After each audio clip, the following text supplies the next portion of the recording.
Hello बच्चों, good morning to everybody. आप सभी कैसे हैं? आई होप आप सभी अच्छे होंगे।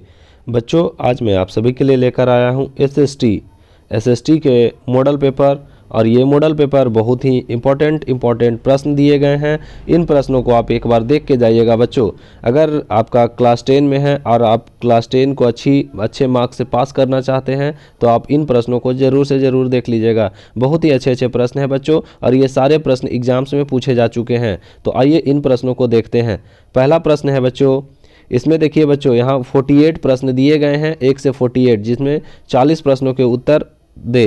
ठीक है, तो मैं 48 प्रश्नों को ही उत्तर दिलाऊंगा। चलिए देखते हैं। पहला प्रश्न पूछा गया है बच्चों, भारत में कोयले का सर्व प्रमुख उत्पादक राज्य कौन सा है? तो बताइए बच्चों, भारत में कोयले का सर्व प्रमुख उत्पादक राज्य कौन सा है? पश्चिम बंगाल, उत्तराखंड, झारखंड, उड़ीसा या छत्तीसगढ़? तो हमारा ऑप्शन नंबर 20 सही जवाब झारखंड है बच्चों। झारखंड जो है वह कोयले का सर्व प्रमुख उत्पादक राज्य है। नेक्स्ट प्रश्न है बच्चों, भारत का प्रथम लौह इस्पात उत्पादक उद्योग कौन सा है? तो भारत का प्रथम लौह इस्पात उत्पादक उद्योग जो है वह कौन सा है? तो यह है हमारे बच्चों टिस्को, टाटा लौह और इस्पात कंपनी टिस्को कहाँ है बच्चों? तो जमशेदपुर में। नेक्स्ट प्रश्न है बच्चों, स्वर्णिम चतुर्भुज संबंधित है। तो स्वर्णिम चतुर्भुज किससे संबंधित है बच्चों? बताइए। तो सड़क मार्ग से स्वर्णिम चतुर्भुज संबंधित है। नेक्स्ट प्रश्न क्या है बच्चों? नेक्स्ट प्रश्न है गंडक परियोजना। तो गंडक परियोजना कहाँ है बच्चों? बेतिया में या वाल्मीकि नगर में, मोतिहारी में या छपरा में? तो बताइए बच्चों, गंडक परियोजना कहाँ है? तो वाल्मीकि नगर में गंडक परियोजना है। नेक्स्ट प्रश्न है बच्चों आपका 5 नंबर, द्वितीय महायुद्ध के बाद यूरोप में कौन सी संस्था का उदय आर्थिक दुष्प्रभावों को समाप्त करने के लिए हुआ? तो बताइए। तो इसका ऑप्शन नंबर डी यूरोपीय संघ जो है द्वितीय विश्व युद्ध के बाद यूरोप में आर्थिक दुष्प्रभाव को समाप्त करने के लिए हुआ था। नेक्स्ट प्रश्न है बच्चों, किसने कहा मुद्रण ईश्वर की दी हुई महानतम देन है, सबसे बड़ा तोहफा है? तो किसने कहा था बच्चों कि मुद्रण ईश्वर की दी हुई महानतम देन है और यह सबसे बड़ा तोहफा है? किसने कहा था? तो बताइए। मार्टिन लूथर ने। किसने कहा था बच्चों? मार्टिन लूथर ने कहा था। नेक्स्ट प्रश्न देखते हैं बच्चों, 7 नंबर, भारत में मतदाता होने की न्यूनतम आयु क्या है? तो बताइए बच्चों, भारत में मतदाता होने के लिए न्यूनतम आयु 18 वर्ष है। आप सभी जानते होंगे। चलिए नेक्स्ट प्रश्न देखते हैं। अगला प्रश्न है बच्चों, भारत में किस प्रकार की शासन प्रणाली है? बताइए बच्चों, भारत में किस प्रकार की शासन प्रणाली है? तो संघीय और संसदीय शासन प्रणाली है। कैसी बच्चों? संघीय और संसदीय शासन प्रणाली है। नेक्स्ट प्रश्न है बच्चों, संघ राज्य की विशेषता नहीं है। तो बताइए कौन सा जो है वह संघ राज्य की विशेषता नहीं है? तो लिखित संविधान, शक्तियों का विभाजन, इकहरी शासन व्यवस्था, सर्वोच्च न्यायपालिका?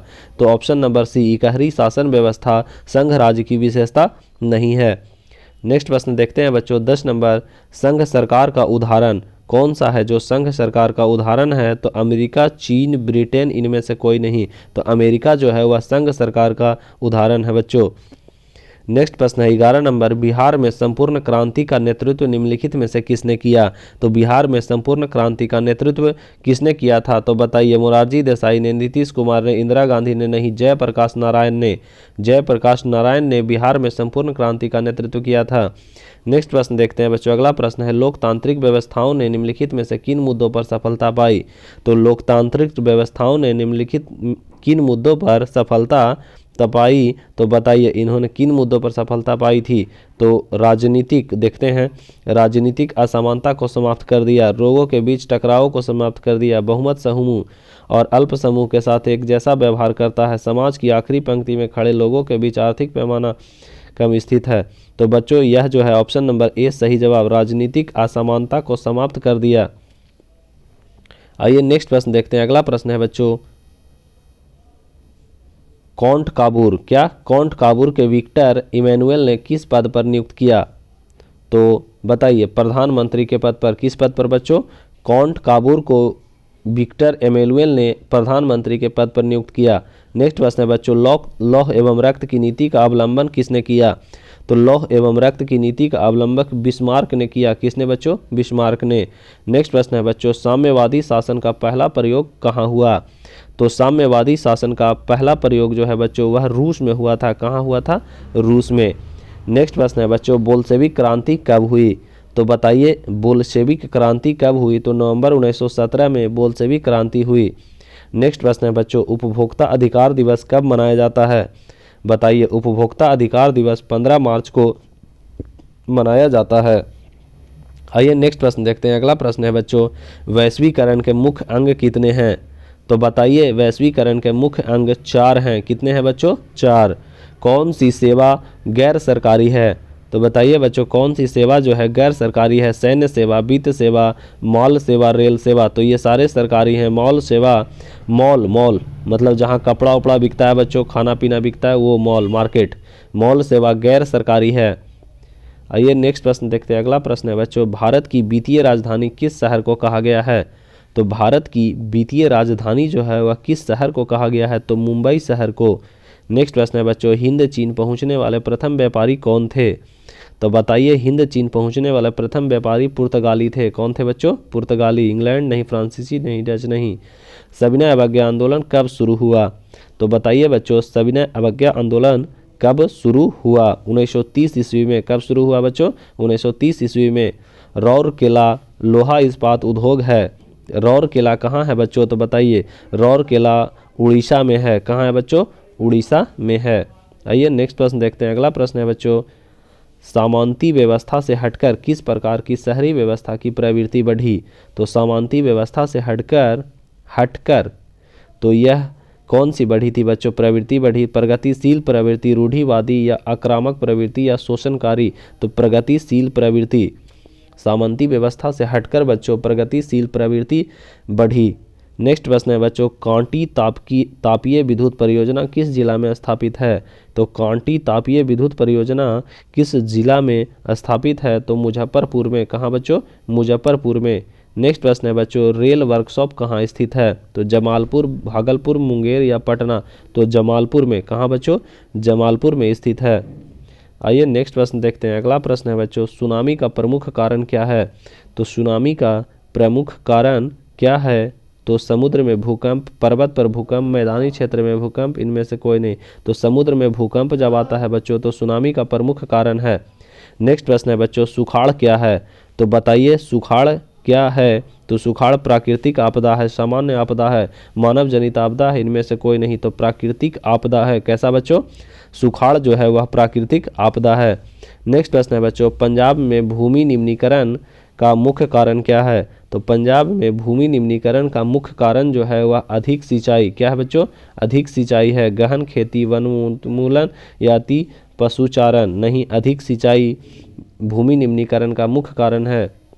आइए नेक्स्ट प्रश्न देखते हैं। अगला प्रश्न है बच्चों, मानव शरीर में जल की मात्रा होती है। तो बताइए, मानव शरीर में जल की मात्रा कितनी होती है? तो 60%। मानव शरीर में 60% जल होता है।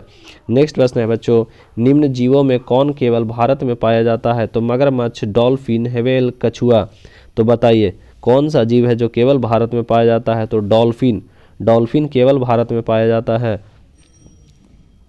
नेक्स्ट प्रश्न है बच्चों, सीमेंट उद्योग का प्रमुख कच्चा माल कौन सा है? तो सीमेंट उद्योग का प्रमुख कच्चा माल जो है बच्चों कौन सा है? बताइए, बॉक्साइट, चूना पत्थर, ग्रेनाइट या लौह अयस्क? तो चूना पत्थर। चूना पत्थर जो है वह सीमेंट उद्योग का प्रमुख कच्चा माल है। नेक्स्ट प्रश्न देखते हैं बच्चों। अगला प्रश्न है, दीर्घकालीन ऋण प्रदान करने वाली संस्था कौन सी है? तो बताइए, दीर्घकालीन ऋण प्रदान करने वाली संस्था भूमि विकास बैंक है। कौन सी बच्चों? भूमि विकास बैंक। अगला प्रश्न देखते हैं बच्चों। अगला प्रश्न है, आर्थिक विकास का तीसरा क्षेत्र क्या है? तो आर्थिक विकास का तीसरा क्षेत्र जो है वह सेवा क्षेत्र है। क्या है बच्चों? सेवा क्षेत्र। कृषि, विज्ञान, शिक्षा नहीं, सेवा क्षेत्र है। अगला प्रश्न है बच्चों, नई आर्थिक नीति में किसे सम्मिलित किया गया? तो बताइए, नई आर्थिक नीति में किसे सम्मिलित किया गया है? तो उदारीकरण, निजीकरण, वैश्वीकरण, इन सभी को शामिल किया गया है। आइए नेक्स्ट प्रश्न देखते हैं। अगला प्रश्न है बच्चों, उपभोक्ता द्वारा शिकायत करने के लिए आवेदन शुल्क कितना लगता है? तो उपभोक्ता द्वारा शिकायत करने के लिए आवेदन शुल्क 50, 70, 10 नहीं, इनमें से कोई नहीं। नेक्स्ट प्रश्न है बच्चों 37 नंबर, सुदूर संवेदी उपग्रह रिमोट सेंसिंग उपग्रह का प्रयोग किस लिए होता है? तो दूर संचार के लिए, मौसम विज्ञान के लिए, संसाधनों की खोज के लिए या दूरदर्शन के लिए? तो यह मौसम विज्ञान के लिए। किसके लिए बच्चों? मौसम विज्ञान के लिए। नेक्स्ट प्रश्न देखते हैं। अगला प्रश्न है बच्चों, निम्नलिखित में से कौन भूकंप का सर्वाधिक संवेदनशील नगर है? तो भूकंप का संवेदनशील नगर जो है वह देहरादून। देहरादून में सबसे ज़्यादा भूकंप होता है बच्चों, रांची, हैदराबाद, चेन्नई में नहीं। नेक्स्ट प्रश्न है बच्चों, किसे पिछड़ा राज्य कहा जाता है? तो पिछड़ा राज्य किसे कहा जाता है? तो बिहार को पिछड़ा राज्य कहा जाता है बच्चों। आइए नेक्स्ट प्रश्न देखते हैं। भारत में वित्तीय वर्ष कौन कहा जाता है? तो वित्तीय वर्ष किसे कहा जाता है बच्चों, बताइए। वित्तीय वर्ष जो होता है हमारा वह 1 अप्रैल से 31 मार्च तक वित्तीय वर्ष कहलाता है। कितना? 1 अप्रैल से 31 मार्च तक वित्तीय वर्ष कहलाता है। आइए नेक्स्ट प्रश्न देखते हैं। अगला प्रश्न है बच्चों, कौन सी एक बात लोकतांत्रिक व्यवस्थाओं के अनुरूप नहीं है? तो कौन सी अनुरूप नहीं है? तो देखते हैं। कानून के समक्ष समानता, स्वतंत्रता एवं निष्पक्ष चुनाव, उत्तरदायी शासन व्यवस्था, बहुसंख्यकों का शासन। यह सही जवाब अनुरूप नहीं है, ऑप्शन नंबर डी होगा बच्चों, बहुसंख्यकों का शासन।